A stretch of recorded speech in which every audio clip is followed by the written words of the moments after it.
Welcome to SpillHood, where the stories get real fast and the streets never stay quiet for long. This situation with Alicia Andrews is one of the wildest twists you'll ever hear about. Alicia Andrews played a major role in lining up the setup on Foolio, and she ended up facing a judge before any of the people accused of firing the shots. She walked into court smiling and touching up her makeup like nothing serious was about to go down. But nobody in that room understood just how explosive this case was about to become. All of that gunfire filling the dark, early morning hours with booming concussion and bright, flashing muzzle flashes as these high-pressured and high-powered rounds flooded the atmosphere in front of that Dodge Charger. Prosecutors opened strong, breaking down the entire timeline of what happened to Foolio, explaining how the shooter followed him on his birthday and arranged a calculated trap using long-range gear and a modified handheld piece that fired way too fast. There was practically no path for Foolio to make it out alive. Even though Alicia wasn't the one holding the weapon, she still got a major charge because investigators say she helped set everything in motion. And one of the most surprising details is that Alicia was pregnant during all this chaos, making reckless choices while expecting, and she ended up giving birth while she was in jail. Alicia and her boyfriend, Isaiah Chance, were moving through Tampa, trailing Foolio's steps and sending constant updates about his location, giving the crew the exact info they needed. Or something. They're sitting up here rapping, but that's y'all homeboy. Just do what y'all gotta do. Prosecutors claim those updates made the whole ambush possible. Alicia and Isaiah were the ones who spotted Foolio sitting outside a hotel in his ride. And just moments after they shared that location, the crew rolled up and carried out the attack. The situation turned intense fast, and when you look at the condition of Foolio's ride afterward, it's clear he had almost no chance of escaping once the shooters arrived. Foolio was chilling in the passenger seat with his feet on the dash when everything broke loose. As the shot started, he tried to slide into the back seat for cover, but he was struck by a fast-moving round that hit him in the chest and caused fatal damage. Even after that, Foolio was still trying to move to safety, but he ended up getting hit again in the back with one of those strikes affecting his liver. Well, I don't like Foolio. Ugly ass. He need to die. The whole move on Foolio looked messy from the outside, but investigators say the plan had been in motion for a while. Alicia Andrews even helped him secure an Airbnb in Tampa, which ended up being part of how the crew tracked his location. One of the people accused of being involved, Sean Gathright, was tied to the case after police uncovered home security footage that showed him and Isaiah Chance loading large bags into their rides before heading to Tampa on the same day Foolio was targeted. The footage became a major piece of evidence, connecting their movements to the timeline of the attack. All of them were picked up on cameras, license plate readers, and cell tower hits, showing the whole trip from Jacksonville to Tampa. And Alicia was even spotted rolling through a McDonald's in Tampa just a few hours before Foolio was targeted. When Alicia's lawyer opened the trial, they tried to claim she had no idea who the other people involved were. The lawyer argued that Alicia was simply on a weekend trip with her boyfriend, Isaiah Chance, and didn't know anything about a plan to harm Foolio. Was there evidence in Miss Andrews' phone of her communications with ATK Keese and direct messaging and the Instagram? Yes, ma'am. Was there screenshots of those communications between this defendant and ATK Keese in that device? Yes. From the start, the story sounded shaky, but nobody expected how wild this trial was about to get, or how strongly the state was ready to press her. The first witness was a woman who happened to be at the hotel the night Foolio was attacked. She had been hanging out with Julio's group and had stepped inside the hotel to use the bathroom. That was the only reason she wasn't caught in the middle of the situation. One surprising twist was that this same witness used to date one of Young Gene Ace's brothers, T. Trayvon. Years ago, T. Trayvon lost his life in front of Ace, and later on, the witness ended up spending time around Julio's circle instead. Then things took a sharp turn when one of Alicia's closest friends stepped up to testify, and that's when the whole courtroom energy shifted against her. Prosecutors pulled out messages Alicia sent her friend back in 2021, where she was talking in slang about certain crews needing to slide and go after more of their rivals. These messages hit the courtroom hard because they showed a side of Alicia her lawyer definitely didn't want anyone to see. We're aware that Aaliyah was with Charles Jones when he was shot and killed? Yeah. All right. And that was despite the fact that Aaliyah dated someone that Charles Jones rapped about killing. Okay. You aware of that? Yeah. All right. The courtroom got tense fast as everyone realized this trial wasn't going anywhere near the direction Alicia's defense hoped. Alicia's legal team kept trying to make her look like she knew nothing about the beef on the streets, but her own friends ended up taking the stand and shutting that whole narrative down. They proved her story was capped, and it only got worse when prosecutors pulled up another message from 2021 where Alicia told her friend she couldn't stand Foolio and claimed he needed to be gone. That text hit the courtroom like a bomb. One of Alicia's close associates had recently lost their life during the back and forth between 80K, 1200, and 6 Block, and Alicia was fully aware of everything happening in that conflict. The shooters behind the situation worked overtime to track Foolio, but the wildest part was how reckless they were during the whole crash-out mission. One of them tried to run from police and got tased, and once officers dug into the phones, the mistakes only got worse. One shooter had been sending photos of the burner phone he bought for the job. We're at the hotel where Foolio was murdered at the exact same time that he was murdered. Okay? Sweetie, the reason we're so... He even sent pictures of the gear they used during the attack and didn't delete anything afterward. That gave prosecutors exactly what they needed to argue this wasn't random at all. It was planned out in detail. To drive the point home, they brought in a gang detective who broke down the entire history between Foolio, 6 Block, 80K, and 1200. Alicia wasn't out here dropping tracks or making public threats, but investigators proved she knew every major player connected to the conflict. They even explained how 80K and 1200 had already tried to target Foolio multiple times before this Tampa situation. And it didn't stop there. One of the men accused in the Tampa attack, Sean Gathright, was the same person who allegedly shot Foolio in the foot a year earlier, during another feud with 1200. The courtroom turned tense as more details surfaced, and Alicia's defense had almost nothing left to lean on. They also brought up how Foolio had been caught slipping in Houston before, where someone almost hit him during another street situation, and the state even mentioned Fast Money Goon's lyrics from the track, Who I Smoke, where he rapped, "I was watching his page and caught him slipping in Houston. We let off shots, he got hit and went live.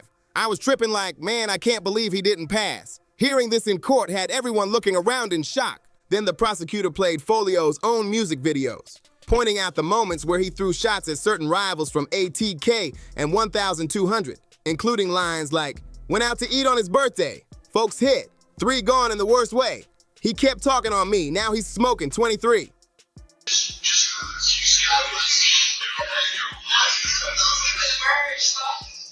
These bars were used to show how deep the tension between the groups really was.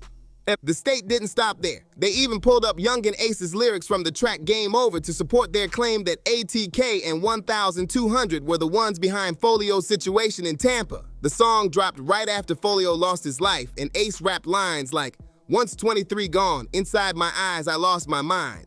Get back, doing time. 556 increase the rate. Another one on the way. Mask on. Get up close.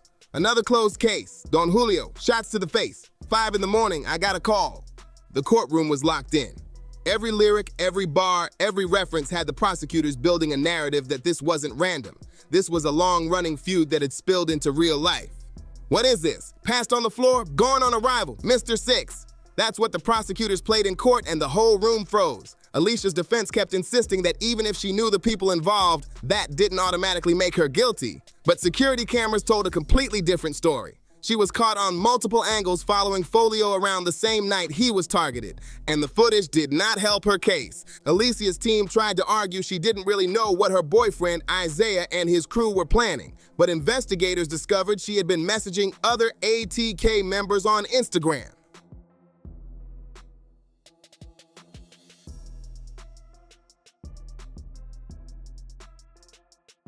She was even tapped in with Julio's old associate, K Shorty, which made it clear she understood the street tension way more than her lawyers wanted to admit. By this point, it was looking obvious that Alicia was boxed in, so her defense team tried switching strategies and attempted to push the blame onto another woman. One of the witnesses who was at the hotel the night Julio lost his life was a woman named Aaliyah, the same Aaliyah who once dated Youngin Ace's brother Trevon. Alicia's lawyers asked the detective whether Aaliyah had ever been investigated, hinting she might have had her own motive to go after Julio. But that move fell apart instantly, and what came next for Alicia was even wilder. After police went through Alicia's phone, they found photos taken outside one of the clubs Foolio visited on the night he was targeted. The timestamps lined up perfectly, showing she was tracking his movements way closer than she claimed. The courtroom shifted again as the evidence stacked higher and higher, and Alicia's defense had almost nothing left to fight with. Sean Gathright's phone turned out to be loaded with evidence too. One of the other accused shooters, Rashad Murphy, even used Sean's phone after the attack and sent a message saying, "I'm coming home. My thirst is quenched. I love you, Murphy." Right now,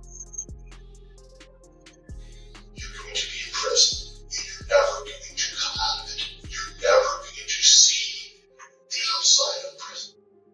When that message was read in court, the whole room shifted. It was bad news for everyone involved, including Alicia Andrews. Even while Alicia and the entire crew were getting exposed piece by piece, she kept sitting in the courtroom smiling and laughing while detectives explained exactly how she helped track Foolio's movements. Alicia was riding around Tampa with Isaiah Chance, following Foolio all night, and she was sending her live location straight to the vehicle packed with the shooters so they would know exactly where to pull up. Just minutes before the shooters reached the hotel, Alicia sent another live ping, and prosecutors said that's how Foolio ended up caught off guard. On top of that, Sean Gathright was trying to set Foolio up through another woman that same night. He was asking her to help him figure out where Foolio's Airbnb was, and those texts made it obvious the shooters were actively hunting him throughout the night. During the trial, the jury was shown Alicia's first interview with detectives, when officers confronted her with clear footage proving she was at the hotel the night Julio lost his life. Alicia tried to laugh it off like it was nothing, but the evidence was stacking up way too high, and the courtroom wasn't buying her act. Detectives broke everything down for Alicia. They had her phone records, they had video footage of her trailing Foolio around Tampa, and they understood the whole conflict between Isaiah Chance and Folio's side on 6th Block. But even with all that evidence on the table, Alicia kept acting like she didn't know anything. For the max, I'm writing my impact statement here to give her the max. Give her the max plus add 10 years onto it.